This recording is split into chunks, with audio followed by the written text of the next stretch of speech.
계속해서 오늘도 7년 대환란 파트 함께 살펴보려고 합니다. 7년 대환란의 사실상 가장 큰 영적 특징은 따라쟁이인 것 같아요. 삼위일체 하나님을 용, 성부, 적그리스도는 성자, 그리고 오늘 본문에 나오는 두 번째 짐승은 성령과 진짜 선지자들을 따라하는 악령과 거짓 선지자, 이렇게 삼위일체 하나님을 따라하는 것이 가장 큰 특징인 것 같습니다. 굳이 여러분 상상해 보세요. 어떤 이야기를 기술하는데 선악, 흑과 백 논리로 이렇게 기록하려면 굳이 이렇게 따라쟁이의 특성을 사도 요한이 기록할 필요가 없습니다. 그냥 모든 악한 것들을 총동원하여 기독교 교회를 핍박하더라 이러면 되거든요, 사실. 그런데 선과 악, 흑과 백 논리 진영임에도 불구하고 자꾸만 흑이 백을 따라해요. 그것을 사도 요한이 아주 중요하기 때문에 이것을 기록해 놓은 거예요. 7년 대환란의 특징으로, 적그리스도의 특징으로. 그래서 여러분 지난 시간들을 통해서 배웠지만 마귀는 절대로 악함으로 접근하지 않습니다. 악함으로 접근하면은 바보가 아닌 이상 누가 미혹당하겠습니까? 악함으로 접근하지 않아요. 선함으로, 광명의 천사로 하나님과 비슷하게 접근하기 때문에 다 미혹당하는 겁니다. 여러분, 이단들이, 신천지와 같은 이단들이 처음부터 교주한테 다 바쳐, 교주 혼자 잘 먹고 잘 살 거야, 막 이러면 누가 믿어요? 사실 바보가 아닌 이상 누가 믿느냐는 거예요. 그러지 않죠. 착한 척하고 접근하잖아요. 똑같다는 것입니다. 저쪽이 훨씬 더 지혜로워요. 그래서 마귀가 훨씬 더 지혜롭기 때문에 되게 단순하게 행동하지 않는다. 흑과 백의 논리로 분명하게 행동하지 않는다라는 것을 여러분들이 꼭 기억해 놓으셔야 합니다. 실제로 이제 오늘 우리가 읽은 파트인 13장 11절부터는 성령을 따라하는 존재. 이제 성령님은 주로 선지자들과 이 사역자들을 통해서, 그리고 주의 종들과 이 성도들을 통해서 이렇게 능력을 베푸시기 때문에 그걸 그대로 따라하는 성령과 거짓 선지자가 등장합니다. 그런데 11절을 보시면 이 짐승은 또 다른 또 다른 짐승이거든요. 또 다른 짐승이 나와요. 근데 이 짐승이 모습을 묘사하는데 어린 양처럼 두 뿔이 있다. 이거는요, 예수님을 모방하고 있다는 것을 말합니다. 지금 계속 모방에 대해서 이야기를 하고 있어요. 그런데 겉으로 보기에는 진짜 다 비슷하거든요. 적그리스도도 예수님을 따라해서 거의 죽은 것 같이 되었다가 부활하잖아요. 그렇죠? 지금 겉보기에는 다 비슷한데 어디에서 간파될 수 있어요? 다시 11절 보세요. 이 두 번째 짐승은 생긴 거는 예수님인데 말하는 그 말의 내용을 들어보니까 누구랑 비슷해요? 지금 말의 내용은 결국 말씀으로 분별하는 거예요. 말씀으로 간파하는 겁니다. 용과 비슷한 말을 해요. 겉으로는 막 기적도 행하고요, 기독교 같다는 거예요. 예수 같다는 거예요. 그런데 결국 그 말의 핵심을 가만히 들어보면, 복음의 입장에서 가만히 들어보면 용의 말을 하고 있는 거예요. 옛뱀, 사탄의 말을. 그런데 사람들이 외형에 속아요. 기적에 속아요. 겉부분이 거의 비슷하기 때문에 속아 넘어가는 것입니다. 실제로 요새는 신천지가 그런 방법을 많이 쓰나 모르겠는데 예전에는 기적으로 많이 꼬드겨 갔어요, 여러분. 이렇게 하는 거죠. 그러니까 정보원들을 주변에 침투를 시켜요. 꼬실 사람을 침투를 시켜서 그 사람의 정보를 다 알아낸 다음에 되게 신령한 예언기도 하는 사람이 있다. 외국 선교사님인데 지금 막 한국에 들어왔다. 예언기도로 되게 유명하신데, 아니 집사님 좀 요새 자녀 문제로 좀 이렇게 고통받고 계신 것 같은데 예언기도 한번 받아볼래요? 이런 식으로 데리고 가는 거예요. 그래서 예언기도를 하는데 다 맞춰. 어떻게 맞히죠? 정보원들이 다 미리 정보를 캐내줬으니까, 알려줬으니까. 그러니까 자기들끼리 북치고 장구치고 뒤에서 다 짜맞추는 거예요. 근데 거기에 많은 성도들이 속아 넘어가가지고 신천지에 가입했어요. 이건 실제 방법입니다. 이미 널리 알려진, 과거에 7년 전, 10년 전부터 신천지가 엄청 많이 썼던 방법이에요. 왜 그렇게 많이 미혹되죠? 기적이라고 하면 아주 사족을 못 쓰니까. 기적과 능력, 신비라고 하면 그냥 막 무조건 하나님인 줄 아니까 다 넘어가는 거예요. 외형에 속지 말라고요. 말씀으로 분별하는 거예요. 말씀으로. 오직 말씀입니다. 오직 복음이에요. 지난 시간에도 살짝 봤지만 이 세 번째 존재인 성령을 따라하는 존재가 12절에도 기적, 13절에도 이적, 14절에도 이적, 계속 이적 얘기만 합니다. 이적으로 꼬드겨요. 이적으로, 기적으로, 신비능력으로.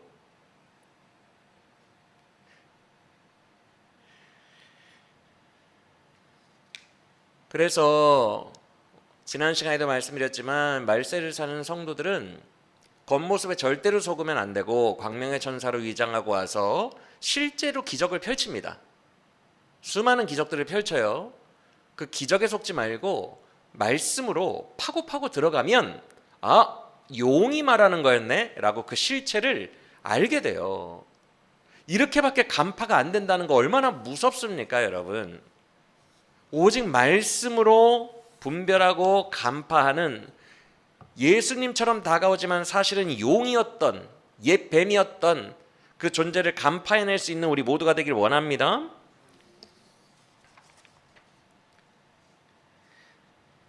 용의 말은 뭘까요? 우리가 지난 시간에 13장 1절과 5절에 신성모독이라는 단어가 두 개 있음을 봤어요.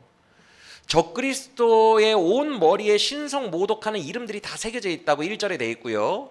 5절은요, 그 적그리스도가 말을 하는데 주로 신성모독을 말했다. 신성모독하는 입을 가지고 말했다. 이렇게 돼 있어요. 맞습니까? 그래서 신성모독이라는 단어가 두 번 나와요. 그런데 여러분, 신성모독한다, 우리가 정보를 얻었잖아요. 성경을 통해서. 적그리스도는 신성모독을 한다. 이것도 정말 단순하게 생각하지 마세요. 마귀가 바보가 아니잖아요. 여기서 신성모독이 하나님 나빠, 하나님 악해, 이런 신성모독이 아닙니다. 그거면 우리 다 간파할 수 있지. 불신자들도 간파할걸요. 하나님 나빠, 하나님 악해, 이런 식의 신성모독, 단순한 신성모독이면 이 세상 60억 인구 중에 분별 못할 사람이 누가 있어요? 그 신성모독을 말하는 게 아니라고요. 실제로 다니엘서가 고발하고 있는 적그리스도의 예표 인물인 에피파네스가 무슨 짓을 했다고요? 그 거룩한 성전에 레위기에 말하는 부정한 짐승인 돼지 피를 뿌려버렸다고요. 즉 뭐냐면 하나님이 정하신 어떤 아주 중요한 기준들이 있는데 그것을 정반대로 행동하는 거예요. 그걸 신성모독이라고 해요. 즉 하나님이 정하신 최고의 기준이 지금 뭐예요? 아들 예수까지 보내서 죽이셨어요. 이보다 더 강렬한 사건이 어디 있어요? 하나님에게 있어서, 하나님의 입장에 있어서 자기 독생자 아들 예수를 보내어 죽이기까지 한 강렬한 표현 방식이 어디 있냐고요. 하나님 입장에서는요, 자기의 모든 에너지를 동원해서 이 표현을 하신 거예요. 그래서 하나님의 가장 강렬한 기준은 예수 복음이에요. 이거를 넘어서는 것은 이 세상에 존재하지 않아요. 하나님이 자기 아들 예수의 생명까지 버리면서 전한 거예요. 그래서 최고 중에 최고의 기준은 예수 복음이에요. 용은 신성모독한다는 말이 뭐냐 하면 이 복음을 훼손하는 겁니다. 훼손 정도가 아니라 가만히 들어보면, 파고 들어가 보면 복음을 정반대로 얘기하고 있어요. 정반대로. 마치 지난 시간에 살펴봤던 하와를 꼬드겼던 뱀, 말투는 똑같아요. 하나님과. 근데 내용을 가만히 들어보면 너희가 결코 죽지 아니하리라, 정반대를 말하고 있습니다. 180도 반대예요. 이걸 신성모독이라고 합니다. 적그리스도가 신성모독을 했다 그러면은 사람들 앞에서 하나님 나빠 이런 말을 한 게 아니에요. 복음을 정반대로 말한 거예요. 그런데 사람들이 다 속아요. 왜? 말씀이 없으면 다 속아요. 기적이 너무 휘황찬란하니까. 여러분, 우리는 예수 그리스도의 복음, 가장 위대하고 가장 절대적인 기준으로만 분별해내는 사람들인 줄 믿으시길 바랍니다. 복음의 말씀 외에는 분별할 수가 없습니다. 여러분, 신천지까지 갈 필요도 없어요. 너무 멀리 갈 필요도 없어요. 지난 시간에 살펴본 것처럼 살짝만 복음을 비튼 것 같은 기독교 내에 그냥 또 다른 사상과 같은 그런 사상도 파고 들어가 보면요, 용의 말이에요. 지난 시간에 살펴봤잖아요. 예를 들어 신비주의, 율법주의. 그냥 우리는 그런 사상들을 들으면 그냥 기독교의 한 분파로서 뭐 그들이 그런 쪽을 강조할 수도 있겠지라고 되게 쉽게 용납하거든요. 그런데 그 신비주의, 율법주의의 사상을 파고 들어가면 그 저변이 발견이 되는데 복음과 정반대라고요. 그래서 용이고 마귀라는 거예요, 제가. 그들도 다 이단이라는 거예요. 복음을 반대하는 것은 안 됩니다. 그런데 겉으로 너무 비슷해 보이기 때문에 여러분 신천지도 기독교의 90%를 동의한다 그랬어요, 제가. 그러면 뭐합니까? 파고 들어가서 마지막 끝이 다르면 이단인데 파고 들어가 보니까 용의 전제가 나오면 복음의 정반대 전제가 근간에 깔려 있으면 용이고 마귀예요. 한 가지만 예를 들어 볼게요. 능력 있는 목사님들, 은사가 많은 목사님들일수록 하나님이 크게 쓰시는 분이다라는 명제가 있다고 해봐요. 능력이 많은 목사님은 하나님이 크게 쓰시는 중이다. 이거 명제입니다. 한국교회가 많이 얘기하는 명제예요. 그럴듯합니다. 그냥 들으면 뭐 그렇게 이해할 수도 있겠지. 뭐 지금 뭐 쓰임을 크게 받는 건 사실이니까 몇천 명씩 부흥 집회 가고 하는 건 사실이니까 뭐 그럴 수도 있겠지라고 되게 기독교에 그냥 이해할 수 있는 한 분야 이렇게 우리가 쉽게 받아들인다고요, 이 명제를. 근데 그 명제가 복음과 정반대를 지금 논하고 있어요. 거기까지 간파에 들어가야 된다고요. 그래서 비복음적인 건 마귀입니다. 정반대를 말하고 있으니까. 은사가 많은 목사님은 지금 하나님이 크게 쓰신다. 이 명제 잘 생각해 보세요. 예수님은 짐승의 구유에서 태어나셨어요. 목수의 아들로 자라셨어요. 천대받는 갈릴리 나사렛에서 나셨어요. 그가 택한 12 제자들도요 다 그 시대의 루저들이었어요. 예수님은 분명히 말씀하셨어요. 한 알이 밀알이 되어서 죽어야 되고 인내하고 참아줘야 되고 용서하지 못할 자를 용서해야 되고 십자가의 방법으로만 구원해야 된다고. 너희가 큰 자가 될 거면 지극히 작은 자가 되어야 되고 내가 선생이 되었으나 너희의 발을 씻어준 것처럼 너희도 낮은 자가 되어 서로를 씻어줘야 된다고 얘기했어요. 하나님은 특별히 은사가 많은 사람만 쓰시는 게 아니라 여러분 모두를 사랑하십니다. 이게 복음입니다. 상대평가가 아니라고요. 복음은요 모든 낮은 자들까지 38년 된 병자까지 다 사랑하십니다. 자격 없이 자격을 논하지 않으시고 다 사랑하세요. 그게 절대적인 복음이에요. 상대평가가 아니라고요. 누구는 은사가 더 많으니까 더 크게 쓰임받고, 그게 복음적인 게 절대 아니라고요. 세계관적으로. 약할 때 강함 되시는 것이 복음입니다. 우리의 능력으로 일을 성취하는 것이 아니라 하나님이 알아서 일을 성취하시는 것이 복음입니다.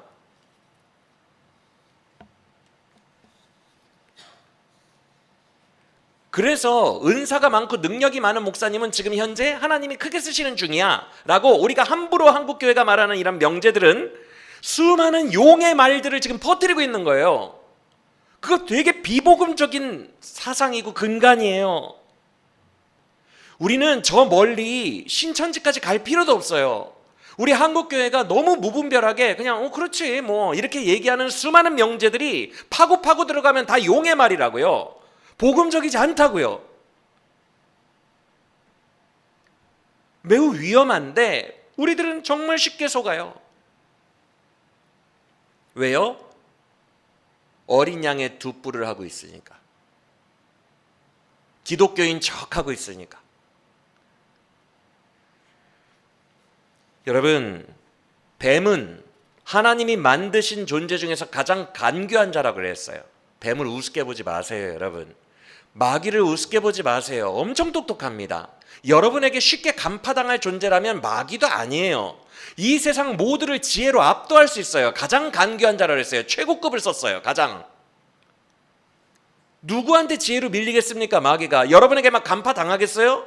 오직 복음으로만 간파할 수 있다고요. 예수 복음만이 간파해낼 수 있어요. 이걸 여러분들이 아셔야 돼요.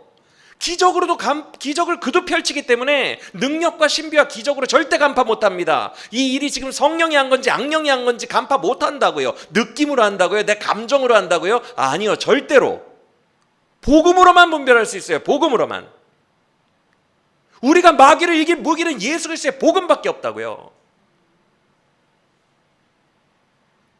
그래서 우리는 이 모든 거짓된 것들을 간파하기 위해 예수 복음에 합당한가를 계속 생각해 버릇해야 됩니다.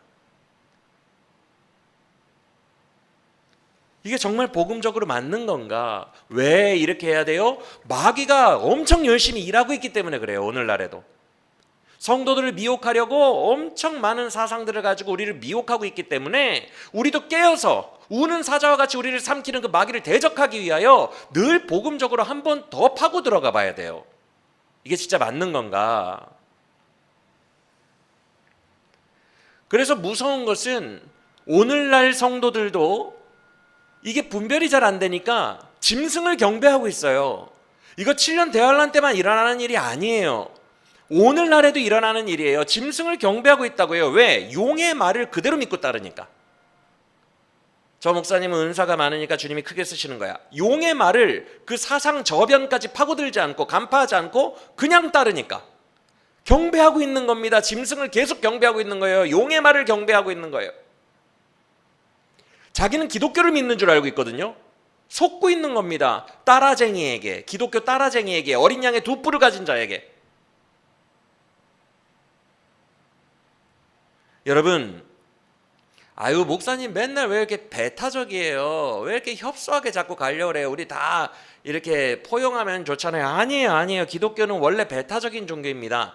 포용을 많이 한 게 지금 카톨릭이잖아요. 불교에도 구원이 있다는 걸 수용했죠. 카톨릭은. 불교에도 구원이 있고 이슬람에도 구원이 있다. 다 잠재적 구원인자들이다. 되게 멋있어요. 나이스해요. 다 품어줘요. 카톨릭은. 절대 진리의 종교가 아닙니다. 거기는. 다 품어주기 때문에. 품어주는 게 멋있어 보이고 나이스해 보이고 착해 보이거든요. 절대 아니에요. 진리는 날카로워요. 진리, 알레세이야. 이 진리라는 말이 뭐예요? 단 하나의 사실이라는 거예요. 단 하나의 사실. 단 하나의 사실을 위해서 우리는 목숨을 거는 거예요. 그 순결한 진리만 믿는 거예요. 할렐루야. 그래서 굉장히 배타적입니다. 기독교는. 수많은 이단의 위협 속에서 니케아 공의회, 콘스탄티노플 공의회, 수많은 공의회들을 열어 그 이단들로부터 우리의 교리를 계속 보호해왔던 것이 기독교예요.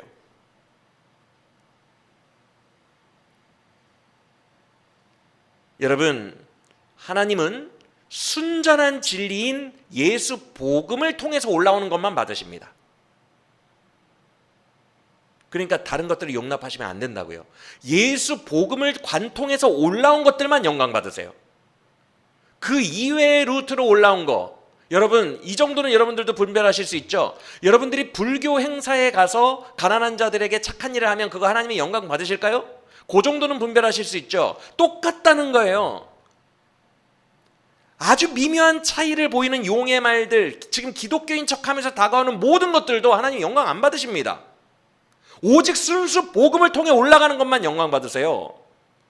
아주 순수한 진리, 복음으로 한 행동만 영광 받으시고, 복음으로 한 말로만 영광 받으시고, 복음을 거쳐서 올라온 것들만 영광 받으세요. 그게 아들 예수를 통해서 영광 받으신다고 말씀하신 거예요. 그게 바울이 아레오바고 설교에서 한 핵심 내용이거든요. 예수가 오기 전까지는 너희들에게 하나님이 다 용납하셨으나 예수 그리스도가 오신 후에는 이것이 용납되지 않으니 회개하고 예수 그리스도를 믿으라라고 분명히 말합니다. 용납이 안 됩니다. 이제는 예수 그리스도의 복음 그 외에는 용납이 안 돼요. 오직 예수 복음의 렌즈를 관통하고 통과하는 것만으로 영광을 받으시는 줄 믿으시길 바랍니다. 그래서 항상 여러분의 사고방식이 복음적이어야 돼요. 복음에 근거해야 돼요. 예수께서 나의 죄를 사하시고 나를 십자가에서 사랑하셨다는 그 복음에 근거한 마음가짐, 그 복음에 근거한 행동 양식, 그런 것들만이 영광 받습니다.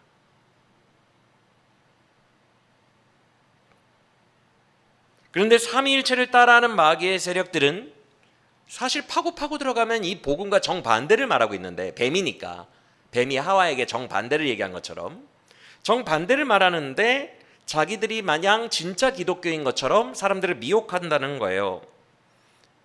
그래서 오늘날도 많은 사람들이 하나님을 경배하고 있는 줄 알지만 적그리스도를 경배하고 있습니다. 신비주의, 율법주의 등등 수많은 잘못된 사상에 기독교인 줄 잘못 알고 빠져서 12절에서 이 성령을 따라하는 존재는 적그리스도 첫 번째 짐승에게 경배하게 만든다라고 했어요. 이게 거짓 선지자의 가르침이에요. 지금 이 또 다른 짐승, 11절에 등장한 또 다른 짐승은 성령을 따라하는 거짓 선지자라고 했죠. 오늘날에도 거짓 교사들, 거짓 선지자들이 많이 나와 있다고 바울 서신 곳곳에 바울이 얘기하고 있고, 요한 서신에서도 요한이 곳곳에 얘기하고 있어요. 거짓 선지자들이 많이 나와 있어요. 그리고 거짓 선지자들은 기독교로 침투합니다. 너희들 가운데 가만히 들어온 자들이 있나니 그들을 경계하라. 바울이 맨날 말하던 말투 아닙니까? 가만히 들어온 자들. 바울 서신 곳곳에 나와 있어요. 그들은 주로 기독교 바깥에서 불교처럼 타종교로 활동하는 것이 아니라 기독교 내로 들어온다고요. 기독교 내로. 이 거짓 선지자처럼. 그래서 그들의 목적이 뭐예요? 짐승에게 경배하게 만드는 겁니다. 나는 기독교인 줄 아는데 사실은 적그리스도에게 경배하고 있었던 거예요. 그래서 14절에 보면 땅에 거하는 자들은 다 미혹을 당한대요. 그리고 짐승의 우상을 만들기를 시킨대요. 이제 그 거짓 선지자, 성령을 따라하는 성령이 성령을 따라하는 그 악령이 짐승의 우상을 만들게 한대요. 그런데 여러분 잘 보세요. 여러분 이런 거 보면 놀라셔야 돼요. 얼마나 신비 능력이 강력한지 여러분 그냥 본문을 보세요. 저는 이런 부분들을 보면 정말 경악을 합니다. 여러분 정말 신비 능력 엄청나게 펼칠 수 있어요. 악령도. 15절 보세요. 우상을 만들게 합니다. 이 우상은 돌이나 나무 같은 뭔가로 만들었겠죠. 그렇죠? 물체겠죠? 그런데 그 우상에다가 뭘 불어넣었대요? 여러분 생기를 불어넣는 존재는 성경에 누구밖에 없는지 혹시 기억나세요? 창세기 2장에서 사람을 흙으로 지으시고 그 코에 생기를 불어넣음에 사람이 생명이 된지라고 했어요. 맞습니까? 누구만 생기를 불어넣을 수 있어요? 하나님만 불어넣을 수 있어요. 그리고 에스겔의 환상 속에서도 마른 뼈를 살리신 후에 그 마른 뼈에 생기를 불어넣으시니 그들이 군대가 된지라고 했습니다. 맞습니까? 하나님만 할 수 있는 걸 지금 누가 하고 있다고요? 대단한 거예요. 그리고 복음서에서는, 요한복음에서는 예수님 부활하시고 나서 12제자 겁먹고 방에 갇혀서 떨고 있는데 그 12제자에게 나타나시며 후 하고 숨을 불어넣으시되 이르시되 성령을 받으라라고 하셨어요.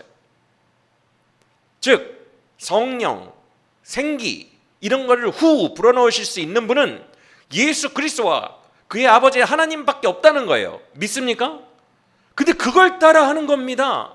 그래서 이 악령이 그 물체, 돌이나 나무로 만든 그 우상에게 생기를 불어넣자 우상이 말을 하기 시작해요. 여러분 같으면 여기 압도 당할 것 같아요? 안 당할 것 같아요?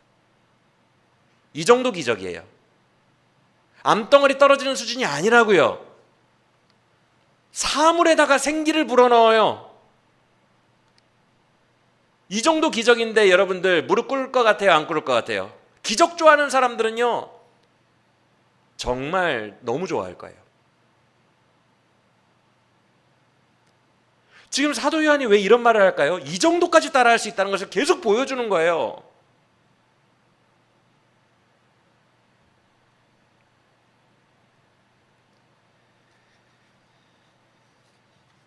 정리하면 지금 기적이 뭐뭐 있었죠? 적그리스도가 예수님을 따라하는데 거의 죽었다가 부활하죠. 그렇죠?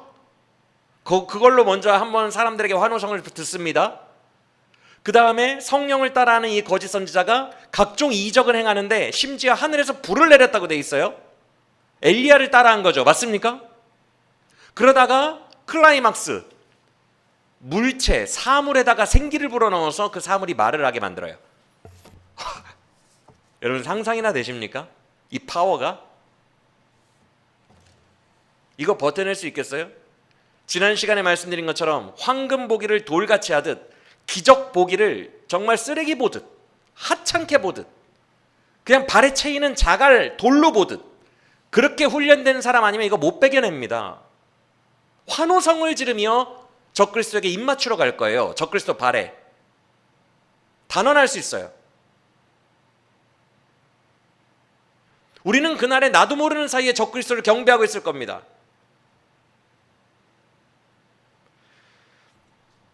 여러분 오늘날 한국교회가 두드러진 특징 중에 하나가 신비주의예요.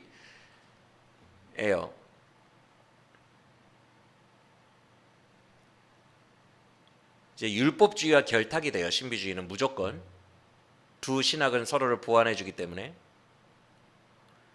사실 한국교회에 가난했던 시절 6, 70, 80년대를 주도했던 것은 기복신앙이었습니다. 기복신앙이었는데 호황기가 왔죠. 기독교 인구가 불어났어요. 1,000만 명까지. 기독교 호황 시기를 지나면서 기독교는 그게 모두 다 거품이었다는 것이 밝혀지게 됩니다. 다 거품이었다. 1,000만 명, 그거는 그냥 이제 순복음교회가 주도했죠. 주로 기복신앙, 복을 받을 것입니다. 70년대, 60년대, 80년대에 복을 외쳤던.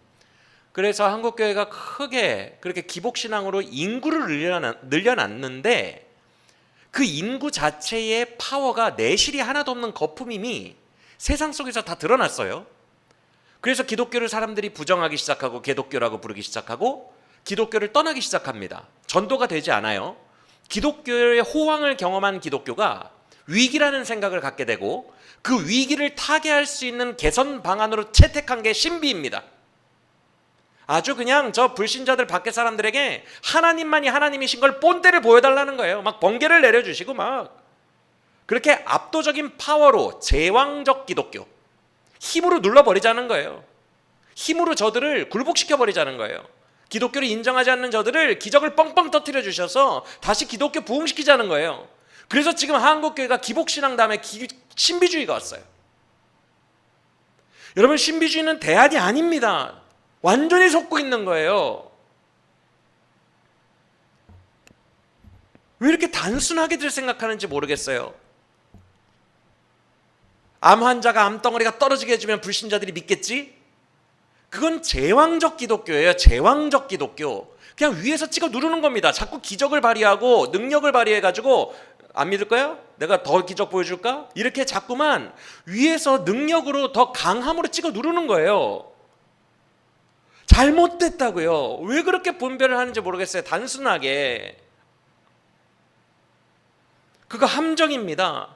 그래서 말세를 우리가 다가올수록 기적을 추구하고 바라보는 것을 오히려 멀리 해야 돼요. 거기에 함정이 숨어 있어요. 멀리하고 욥기에서 우리가 배운 것처럼 오직 인격이신 하나님, 그리고 그가 예정하신 그 복음으로 우리를 구원해내신 그 복음만을 붙들고 살아야 된다고요. 할렐루야.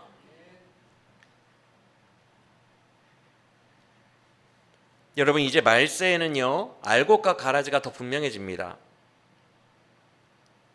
신천지 같이 저 멀리 있는 그런 이단들 말고도 방금 말씀드린 것처럼 기독교 내부에 있는 유사 기독교, 홍수가 쏟아집니다. 이단적인 가르침들의 홍수가 쏟아져요.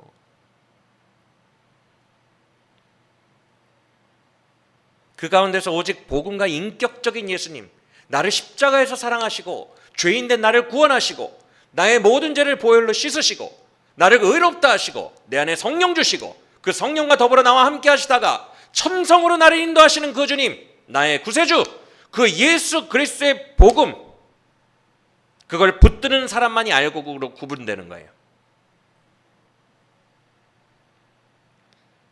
주님이 복음서에서 이런 말씀을 하셨습니다. 말세 이전에는 가라지를 그냥 놔두라 그랬어요.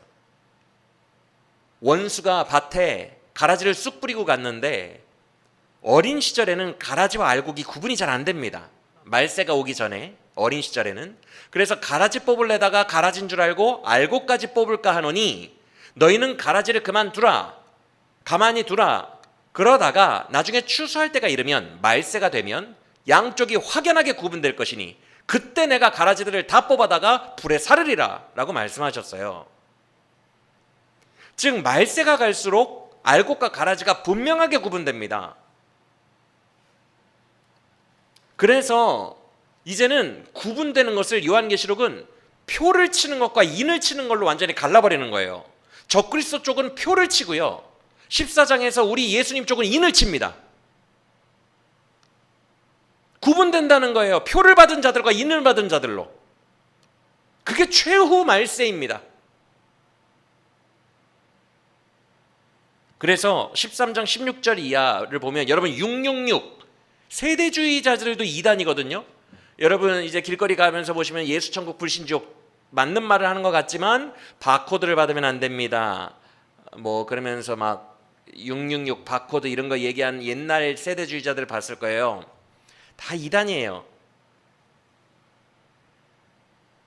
이 666이라는 게 그렇게 우스꽝스럽게 전락되어 버렸는데 그런 거 아니고 다 요한계시록 내에서 영적이면서 또한 실제적인 말입니다. 16절 보세요. 여러분 16절 같은 경우는 이제 여러분들이 성경을 읽으실 때 자극적인 거에 너무 이렇게 눈이 딱 꽂히면 안 돼요. 저자의 의도를 아주 넓은 마음으로 열린 마음으로 저자의 의도를 탐색하면서 읽어야 돼요. 16절에 우리는 보통 16절 읽으면 어디에 꽂혀요? 이마에 표를 받았다. 이게 되게 자극적인 영상 아닙니까? 이미지 아닙니까? 그래서 이마에 적그리스도가 표를 새긴 이 장면을 막 상상하면서 표를 새겼대. 이것만 기억하거든요.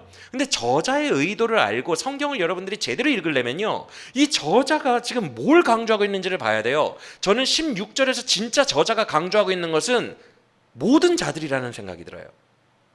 훨씬 더 장황하게 이걸 되게 설명하고 있거든요. 이마에 표를 받는 것보다 더 중요한 것은 모든 자, 곧 작은 자나 큰 자나 자유인이나 노예나 누구나 다 상관없이 다 표를 받았다. 이걸 강조하고 싶은 거예요. 저자는. 성경을 읽을 때 이렇게 읽으셔야 돼요. 늘 저자의 의도를 바라보며 아주 열린 마음으로 하나하나 다 곱씹듯이.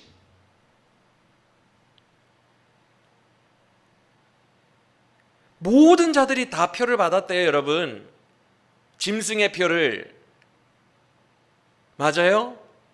이거는 무서운 거예요, 여러분. 되게 광범위하다는 얘기예요.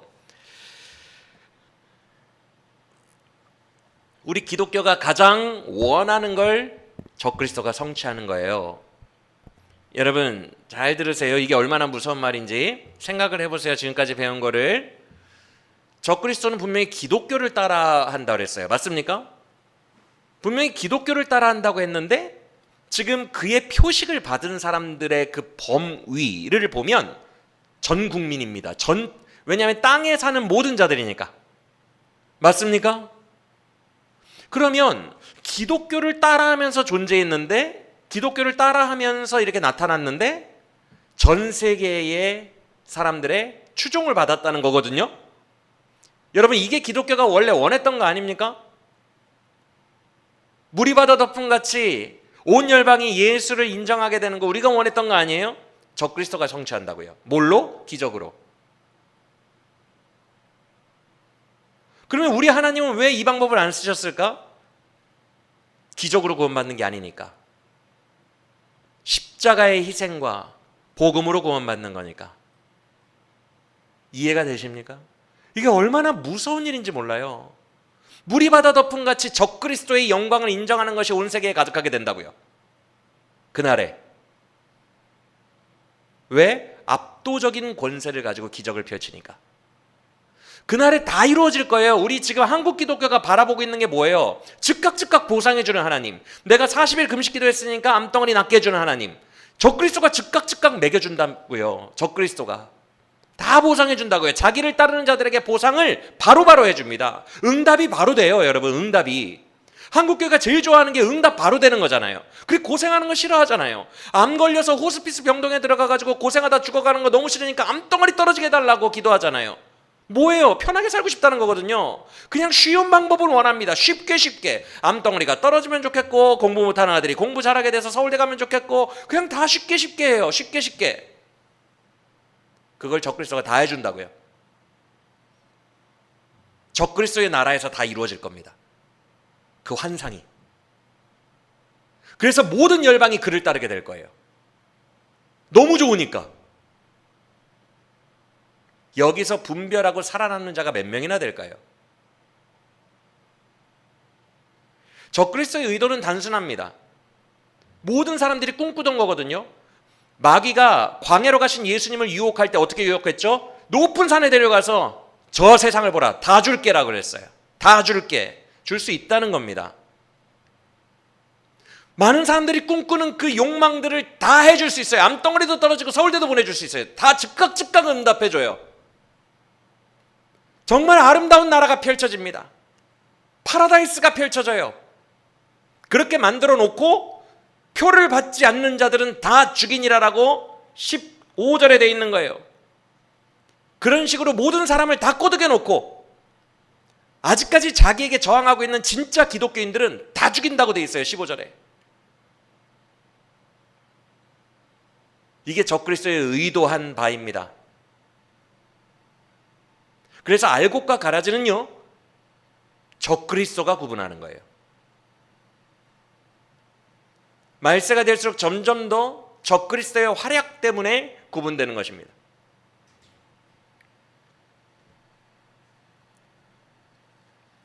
자기 편을 따르게 만드는 거죠. 회색지대가 없어요. 이제 이 구도는 적그리스도가 만드는 거예요. 여러분 무섭지 않습니까? 기독교 비슷하게 출발했는데, 아니 그럼 기독교의 한 분파라 할 텐데, 사람들이 뭐 지금도 기독교 잘 안 믿는데 뭐 적그리스도가 기독교 따라하면서 등장한다고 해서 전 세계가 다 적그리스도 믿겠어? 믿는다고요. 무섭지 않습니까? 전 세계가 적그리스도를 믿는다고요. 기적과 보상 때문에.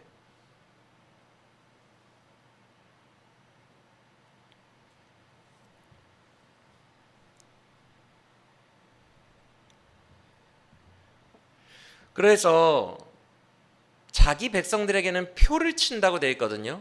이 표가 뭐냐면요, 7장에 14만 4천 명에게는 어린 양의 인을 친다고 그랬어요. 그 인을 따라한 겁니다.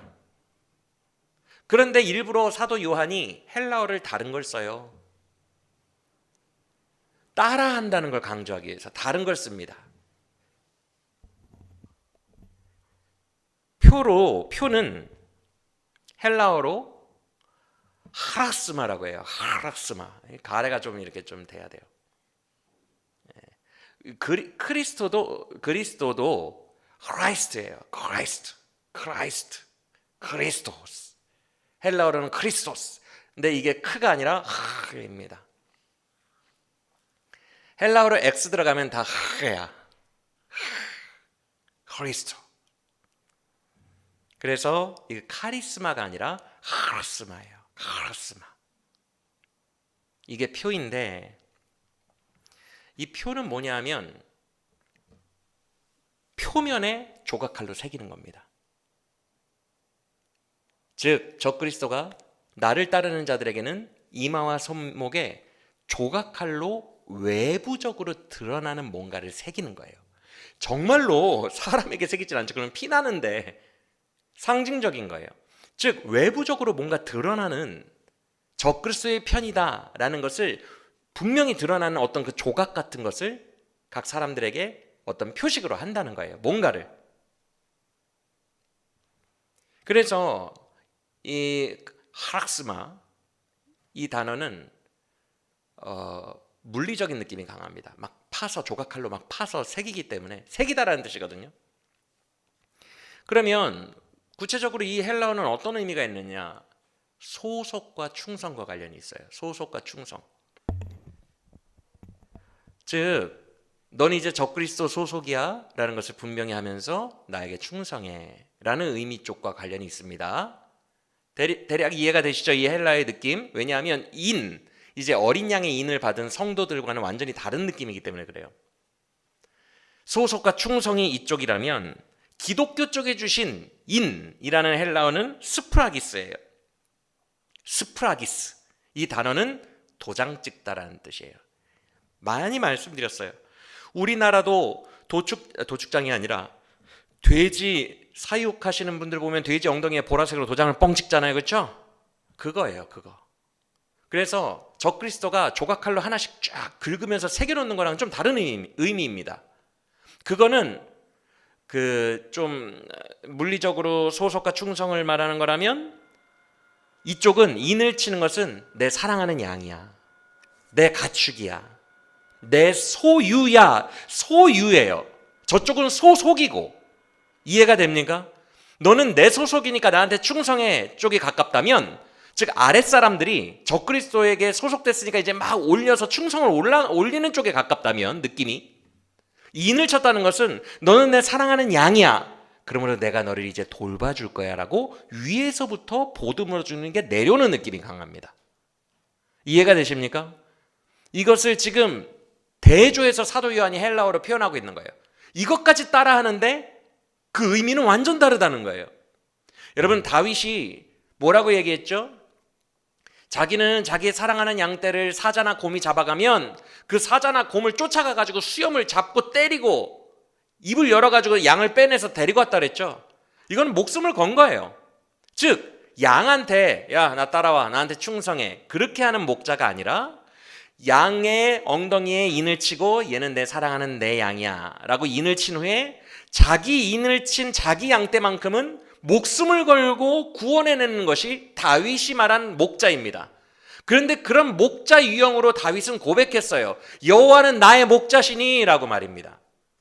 그러니까 하나님은 우리에게 이런 형태예요. 하나님은 너는 내 소속이야, 충성해, 그런 스타일이 아니라 너는 내 사랑하는 양이야, 내가 너를 끝까지 돌봐줄 거야, 내가 너를 구원해낼 거야, 내가 너를 인도할 거야 라는 취지가 더 강하다는 거예요. 우리 하나님은 스타일이 완전히 다릅니다. 그래서 표와 인으로 대조하는 거예요.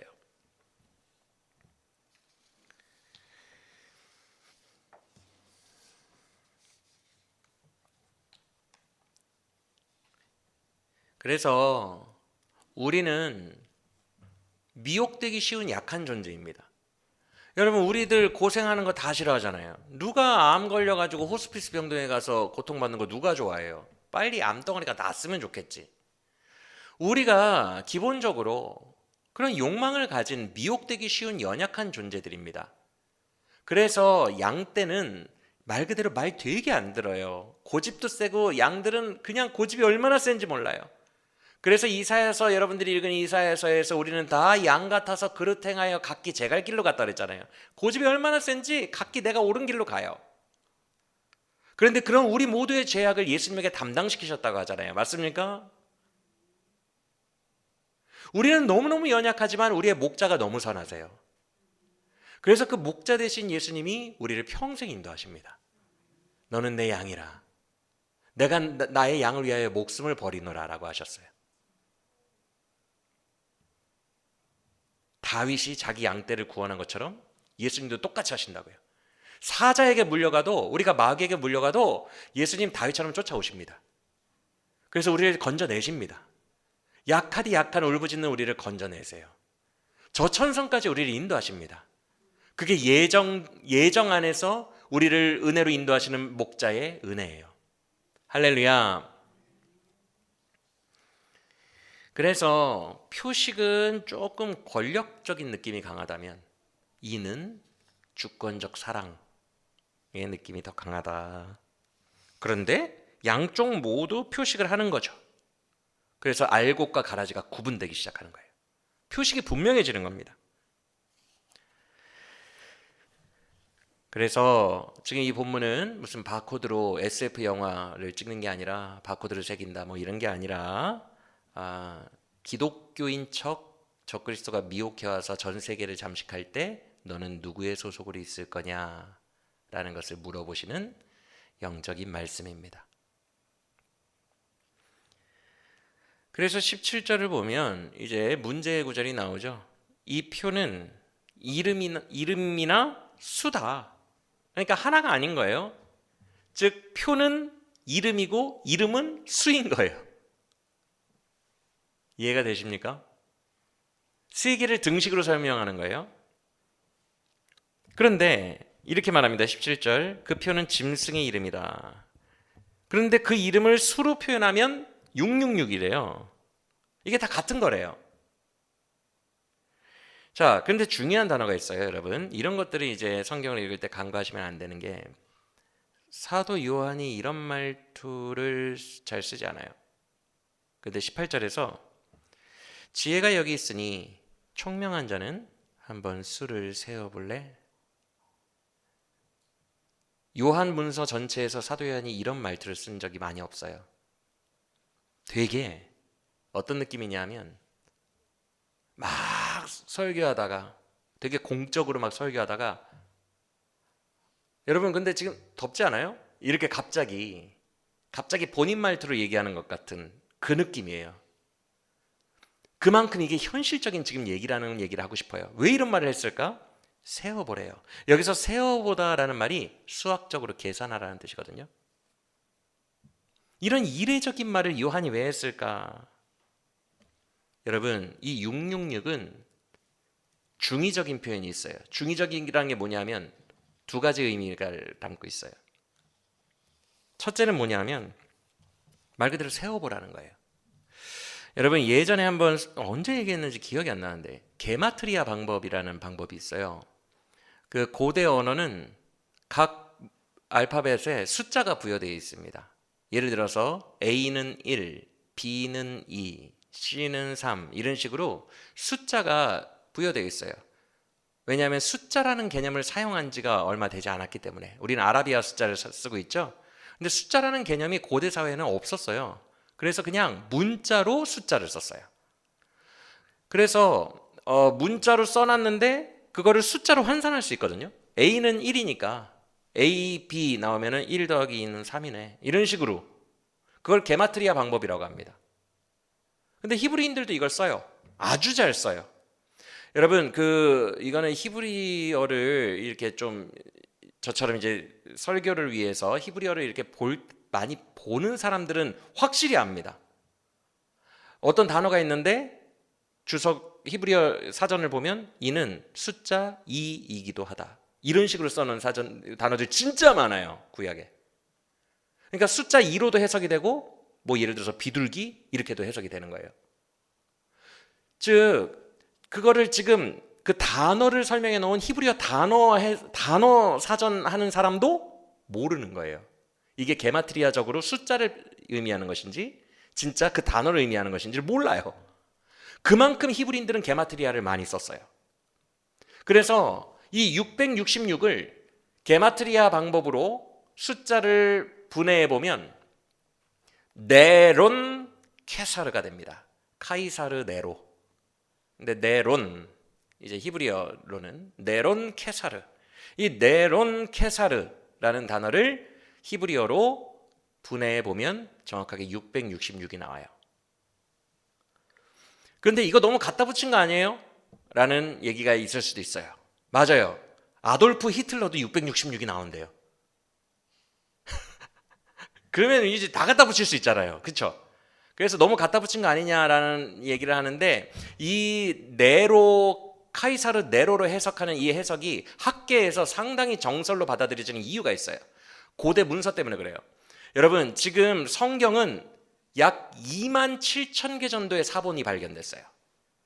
사해에서 발견되기도 하고 저쪽에 아라비아로 내려가는 시내반도에서 발견되기도 하고 유대에서 발견되기도 하고 알렉산드리아에서 발견되기도 하고 그래서 알렉산드리아 사본 몇 번, 사해 사본 몇 번 이렇게 번호를 붙일 정도로 많은 성경 사본들이 발견됐어요. 2만 7천 개 정도. 그래서 그 고고학적으로 사본을 연구하는 사람들은요. 그 사본의 차이점도 연구합니다. 이 사본은 왜 이 문장이 없지? 이런 식으로 차이점을 연구해요. 고대에 신뢰할 수 있는 더 고대로 갈수록 신뢰하는 사본이거든요. 더 고대로 갈수록 더 최근으로 올수록 의역이 좀 있을 거라고 의심을 해요. 학자들이. 고대 사본 중에 상당히 많은 숫자가 666이 아니라 616이라고 되어 있어요. 그것 때문에 학자들이 이거 네로다라고 얘기를 하는 거예요. 왜냐하면 잘 들으세요. 히브리어로 네로의 이름을 바꾸면 네론이 됩니다. 니은이 들어가요. 그런데 이게 라틴어로 바뀌면 네로가 됩니다. 니은이 빠져요. 그래서 니은이 빠진 채로 히브리어를 환산하면 616이 돼요.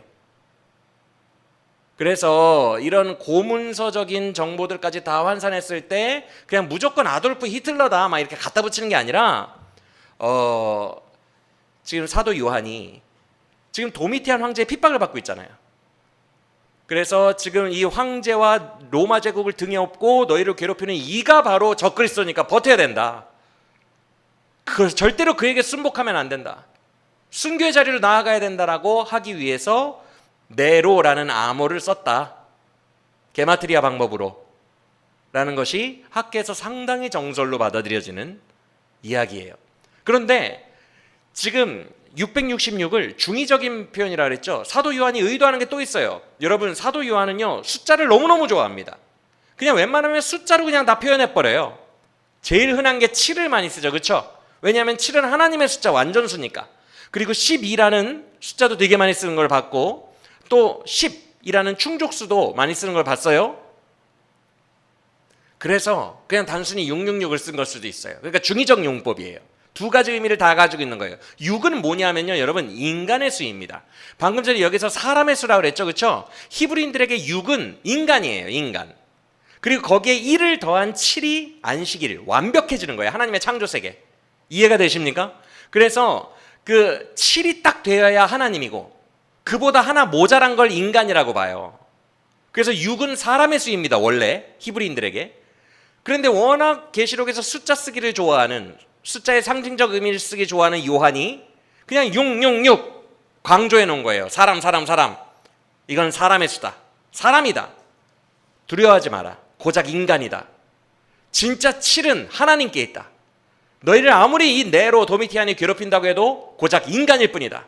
그들에게는 한계가 있다. 완성하시는 7은 하나님께 있다. 이것을 말씀하는 중의적 의미도 있다는 것입니다. 지금 이해가 되십니까?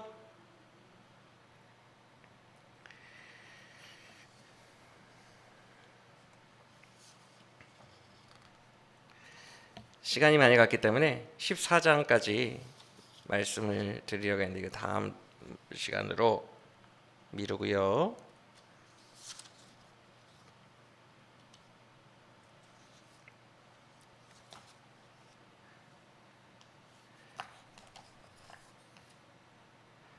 즉 우리가 오늘 이렇게 말씀을 통해서 깨닫게 된 것은 뭐예요?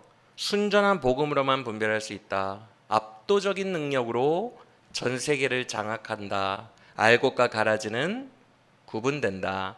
지금부터 우리를 미혹하는 모든 것들을 복음으로 분별하며 싸워 나가야 된다라는 말씀을 드렸습니다. 우리는 인맞은 자들이에요.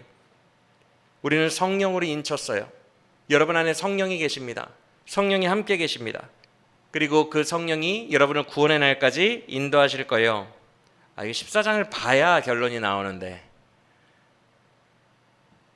그렇게 인도하시면 새 노래를 부르며 성령을 따라 어린 양이 어디로 인도하시든지 그를 따라가며 그저 순결한 복음의 사람들로 그렇게 살아가는 것입니다. 능력이 하나도 없지만 순결한 복음의 사람으로 어린 양을 따라가며 새 노래로 찬양하며 예배하며 그렇게 복음의 감격 속에서 그냥 살아가는 거예요. 그러다가 천국에 가는 거예요. 그게 인맞은 14만 4천 명으로 상징되는 우리 기독교인들입니다. 할렐루야. 오직 복음으로 순결하게 주를 따라가며 중간에 길 이탈하지 않고 예정하신 우리를 돌보시는 목자의 은혜를 매일매일 받으며 저 천성에 이르는 구원받은 우리 모두가 되시기를 예수 그리스도의 이름으로 간절히 축원합니다.